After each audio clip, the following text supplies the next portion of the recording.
एक बात मुझे आपको नोट करवानी है, 15 जून से आज की बात का टाइम बदलेगा। जो शो 9 बजे होता है अब 8:30 बजे से शुरू होगा। परिस्थिति अब ये है कि जो है ममता बनर्जी चुनाव हार चुकी हैं, अब उम्मीद उनको भी नहीं दिख रही होगी और ऐसे में जो नेता होते हैं वो कोई ना कोई बहाना ढूंढ लेते हैं अगर उनको जाना होगा। तो ऐसा तो जैसे हर्षवर्धन जी ने कहा कि पहली बार थोड़ा हुआ होगा कि अभिषेक बनर्जी ने इस तरह का हरकतें की होगी, पहले भी करता था, 2022 में इनकी शिकायत भी थी। तो अब क्या ऐसा हो गया कि अच्छा अभिषेक में से चुन लीजिए या मुझे चुन लीजिए। तो परिस्थितियां ऐसी हैं। वो हार तो मैं इतना मानने के लिए तैयार हूं कि ये ममता जी इस वक्त बहुत कमजोर हैं, तो इन्होंने इतनी हिम्मत कर ली कि अभिषेक बनर्जी के खिलाफ मीडिया में आके बोल दो। वही कह रहा हूं ना कि कल तक तो ममता जी मुख्यमंत्री थी ना। जब ममता जी पावरफुल थी तब भी मीडिया में आके बोल देते थे। ये तो हमेशा बोलने के लिए जाने जाते हैं ना, कभी नहीं रुका ऐसे कि इन्होंने मीडिया में नहीं बोला। महिमा मोत्रा के खिलाफ बोला, अभिषेक बनर्जी के खिलाफ बोला, बाकी पार्टी की कई नीतियों को लेके बोला, ये तो बोलते हैं। लेकिन चूंकि ममता बनर्जी के इतना ममता जी फोन करेंगी इनको, इलेक्शन कमीशन के मीडिया में क्या बोलेंगे, हमारा और अभिषेक का मैटर नहीं, कोई मैटर नहीं है। अभी दीदी से बात हुई, अभिषेक से नाराजगी है मेरी, बार बार क्यों बयान देंगे भाई? ममता के साथ वो रहेंगे, आप नोट कर लो, ये कहीं नहीं जाने वाले, ये टीएमसी में ही रहेंगे। अगर अभिषेक बनर्जी भी वहीं रहेगा और ये भी वैसा रहेंगे तो अपने बयान का क्या करेंगे? चलिए अच्छा, इस पर एक बात, दूसरी बात, अगर कल्याण भी जा रहे हैं, मान लेते हैं एक सेकंड के लिए ये भी छोड़ते हैं, इनके जाने का बाकियों पर क्या असर पड़ेगा जो वहां अभी भी हैं, जो ऑलरेडी वहां हैं अभी?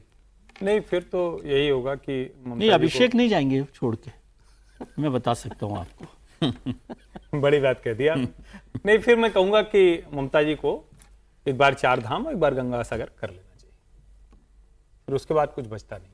वैसे बचा तो अभी भी नहीं, लेकिन अगर कल्याण बनर्जी भी छोड़कर जाते हैं, मैं इसीलिए कह रहा हूं कल्याण बनर्जी भी छोड़कर जाते हैं, तो उनको गंगा सागर की यात्रा पूरी कर लेनी चाहिए, क्योंकि फिर कुछ बचा नहीं। इसका सीधा सा मतलब होगा कि पार्टी के भीतर किसी तरह की कोई संभावना नहीं दिखती है। और वैसे भी अगर देखें तो तृणमूल कांग्रेस, अभी देखिए उनका क्या व्यवहार क्या है पिछले कुछ समय का।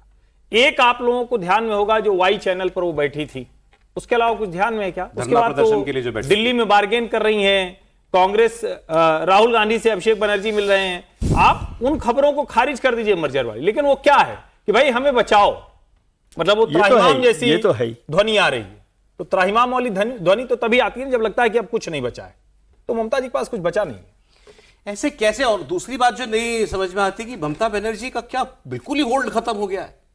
वो इसका मतलब ये होल्ड नहीं था ना, इसका मतलब ये ग्लू जो है वो पावर है, पावर की वजह से सब लोग रुके हुए थे, पावर खत्म हो गई तो वो खत्म। कार्डर बेस्ड पार्टियां जो हैं वो तो हमें पता ही है ना कि 2 ही बेसिकली हैं, एक लेफ्ट पार्टी है, एक बीजेपी है और एक बीजेपी।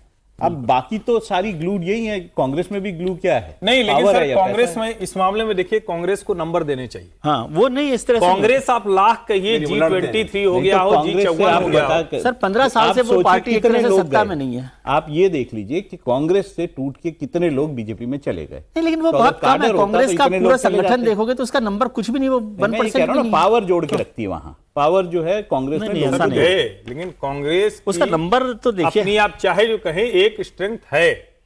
एक्चुअली क्या है कि कैडर जो देश के हर हिस्से में है, जो टीएमसी के साथ हुआ, इसकी तुलना तो आप किसी से भी नहीं कर सकते। इनके मुकाबले तो कांग्रेस ही बहुत कमिटेड है, बहुत ज्यादा। आप कंपैरिजन कर रहे हैं ना। नहीं, और इतने सालों से यूपी में सत्ता नहीं, फिर भी आप चले जाइए कहीं भी आपको 4 कांग्रेसी मिल जाएंगे। कोई भी आरजेडी हार रही है 20 साल से, भले कहेंगे कि ये होना चाहिए। मान लीजिए कि वो कितनी पुरानी पार्टी है ना, वो बहुत पुरानी पार्टी है। अभी हम शिवसेना की बात कर रहे थे, अभी चलिए वो अब सस्पेंस बनाने का टाइम नहीं रहा, इतनी बड़ी खबर आ गई। खबर ये मैं आपको देना चाह रहा था कि शिवसेना के 7 सांसद टूट सकते हैं, तो बीजेपी का नंबर और बढ़ जाएगा। वो 13 की जरूरत है, अगर मान लें जो पिछले हाउस में जो वोट पड़े थे तो उसमें से 7 और घटा दीजिए तो ये मामला जो है 6 पर आ जाता है। लेकिन वहां भी बुरे से 23 में टूट गई थी ना सर पार्टी। 23 में पार्टी टूट गई और उनके पास 9 सांसद हैं आज की डेट में भी लोकसभा के, उद्धव जी के पास। अब खबर हालांकि आ रही है कि ये 7 लोग जो हैं ये छूट कर जा सकते हैं। हमारे रिपोर्टर ने ये खबर दी है मुंबई से कि इनकी मुलाकात जो है वो एकनाथ शिंदे से दिल्ली के अंदर हो चुकी है। वो तो बता रहे हैं 7 जून को मीटिंग हुई है और सारी चर्चाएं हो गई हैं। उन्होंने लिखा है, नाम उन्होंने सारे नहीं दिए, 2 मुंबई के सांसदों को छोड़ के बाकी 7 इधर आ जाएंगे। अरविंद सावंत तो नहीं जाएंगे, तय है। अरविंद सावंत तो नहीं जाएंगे, सुभाष देसाई नहीं जाएंगे। 2 जो सांसद के वो सुभाष देसाई है मुंबई से और अरविंद सावंत है मुंबई दक्षिण से, ये दोनों नहीं जाने। संजय दीना पाटिल मुंबई उत्तर पूर्व से। कौन? संजय दीना पाटिल। नहीं, वो तो शिवसेना का है, वो कांग्रेस का है। वो कांग्रेस का। अच्छा। नहीं तो मतलब अब 6 रह गए, 13 में से 7 कम किया, आप नंबर को जोड़ नहीं रहे। जोड़ दिया ना मैंने, तो आपने बताया तो 13 चाहिए थे और 7 कम हो गए ना। 7 कम हो गए, 6 रह गए। 6 हो गए। लेकिन अब आप ये मत कहिए कि नहीं मैं सस्पेंस बनाए रख, लोग कह रहे हैं सस्पेंस गया सब जा ही सकते हैं। सर संजय दीना पाटिल भी उद्धव ठाकरे का है, संजय दीना पाटिल है और सुभाष देसाई है और अरविंद सावंत है। ये 3 सीटें हैं 6 में से शिवसेना सुभाष की। देसाई शायद नहीं जाएंगे, सुभाष देसाई नहीं जाएंगे, अरविंद सावंत नहीं जाएंगे। बाकी 7 जा सकते हैं। हाँ, 1-2 को और छोड़ दो तो मुझे लगता है 5-6 तो जा सकते हैं। लेकिन सिर्फ आप शिवसेना उद्धव ठाकरे की क्यों बात करो? शरद पवार के भी तो हैं। फिर सब पर ध्यान रखिए ना। कहाँ जा रहे हैं? शरद पवार के 8 है, तो शरद पवार के 8 में से 4 जा सकते हैं ना, छोड़ के 5 जा सकते हैं।